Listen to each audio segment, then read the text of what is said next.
Important question for board examination की series में आज हम लोग चैप्टर द इंटरव्यू के पार्ट 2 के क्वेश्चन आंसर डिस्कस करेंगे।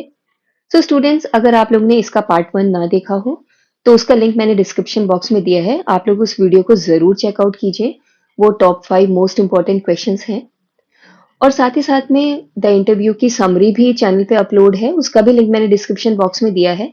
तो आप लोग उस समरी को भी एक बार जरूर पढ़ें जा करके, क्योंकि वो काफी डिटेल्ड समरी है। अगर आप लोग उस समरी को पढ़ लेंगे तो आपका पूरा का पूरा लेसन बहुत अच्छे से तैयार हो जाएगा और किसी भी क्वेश्चन के आंसर फिर आप बहुत आसानी से दे पाएंगे। So let's start the video. Question 1 is, who was Umberto Eco? Umberto Eco कौन थे? What was the variety of writing that Umberto Eco had produced? और उनके राइटिंग, उनके लेखन शैली में वो कौन कौन सी वैरायटी थी जो उन्होंने प्रोड्यूस की थी। सो the answer is Umberto Eco was an Italian philosopher, semioticist and novelist. Umberto Eco एक इटालियन फिलोसफर थे, दार्शनिक थे। सेम्योटिशियन मतलब होते हैं जो साइन को स्टडी करते हैं, मतलब किसी चीज के लक्षण को देख करके उसके बारे में बताते हैं। एंड नॉवलिस्ट, और वो नॉवल लिखा करते थे। He produced a large variety of writing which included his ideas on semiotics, the study of sign.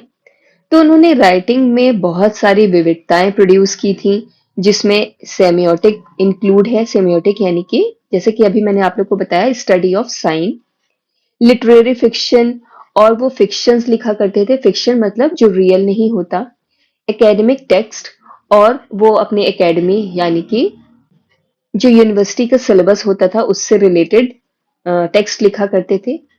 Children's book, बच्चों की किताबें लिखते थे, एस्से लिखते थे, न्यूज़पेपर में आर्टिकल लिखा करते थे। And detective novels, detective novels यानी कि जासूसी नॉवेल्स भी वो लिखा करते थे। Question 2 is, what is the advantage of writing novels as mentioned by Umberto eco?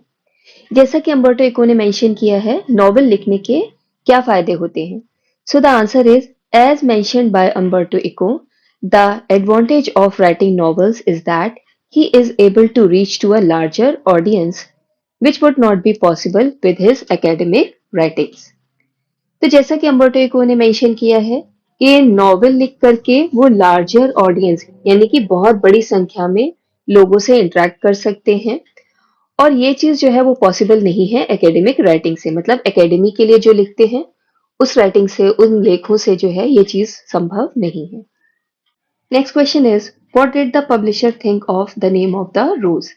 Publisher the name of the rose के बारे में क्या सोचते थे?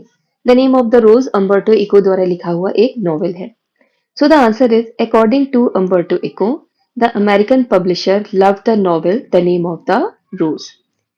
तो अम्बर्टो इको के अनुसार American publishers the name of the rose novel को बहुत ज्यादा पसंद करते थे, but did not expect to sell more than 3,000 copies in a country such as the USA.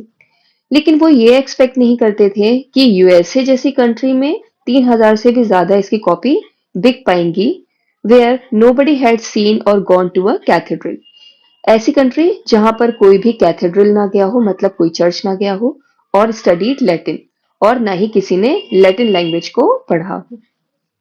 Question 4 is, what is the reason for the huge success of the novel The Name of the Rose? The Name of the Rose novel की huge success यानी बहुत बड़ी सफलता का क्या कारण है? So the answer is, according to Umberto Eco, the reason for the huge success of the novel is a mystery to him. Umberto Eco के अनुसार नॉवेल की जो ह्यूज सक्सेस है, जो बहुत बड़ी सफलता है, ये उनके लिए भी एक मिस्ट्री है, मतलब एक रहस्य है। But probably it was a highly personalized narrative in an unconventional style. लेकिन संभवतः ये एक हाईली पर्सनलाइज नरेटिव स्टोरी है, मतलब ये दर्शकों के अनुसार लिखी गई कहानी है, और जो इसका स्टाइल है, जो इसकी शैली है, वो अनकन्वेंशनल है यानी परंपरागत है। It was a serious detective story, ये एक सीरियस जासूसी स्टोरी है, which propped into metaphysics, theology and medieval history, जिसमें मेटाफिजिक्स यानी कि आध्यात्म भी है, थियोलॉजी यानी धर्मशास्त्र भी है, और ये जो इसकी कहानी है, इसकी जो सेटिंग है, वो है medieval history. He adds that the particular time at which it was published could also have been its influential in influential into its sale. फिर वो आगे कहते हैं कि the particular time eight which it was published, कि वो particular time, वो निश्चित समय जिस पर इसको पब्लिश किया गया था, तो हो सकता है उसने भी एक इन्फ्लुएंशियल रोल यानी कि एक प्रभाव डाला हो इसकी सेल में यानी इसकी बिक्री में। Next question is why did Umberto Eco start writing novels? Umberto Eco ने नॉवेल लिखना क्यों स्टार्ट किया? So the answer is Umberto Eco started writing novels by accident. Umberto Eco ने accidentally writing शुरू की थी novels की। He was then about 50 years old. उस समय वो लगभग 50 years के थे। He didn't want to sit idle. वो idle यानी कि वो बेकार नहीं बैठना चाहते थे। That's why he started writing novels in his free time. इसीलिए उन्होंने अपने फ्री टाइम में, अपने खाली समय में नॉवल लिखना शुरू किया। Probably writing a novel satisfied his taste of narration. तो संभवतः हो सकता है कि उनके टेस्ट ऑफ नरेशन यानी कहानी कहने का जो उनका शौक था उसे नॉवेल ने और ज्यादा सेटिस्फाई किया हो। सो स्टूडेंट्स, ये आपके टॉप 5 क्वेश्चंस थे, मोस्ट इंपॉर्टेंट थे। इन्हें आप लोग अच्छे से पढ़िएगा, लर्न कीजिएगा, और कोई आपको प्रॉब्लम हो या कोई सजेशन हो तो please do right in the comment section.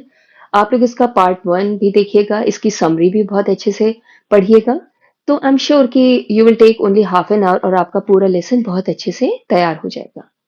तो चलिए फिर मिलते हैं हम लोग नेक्स्ट वीडियो में, जहां पे हम लोग गोइंग प्लेसेस के क्वेश्चन आंसर डिस्कस करेंगे।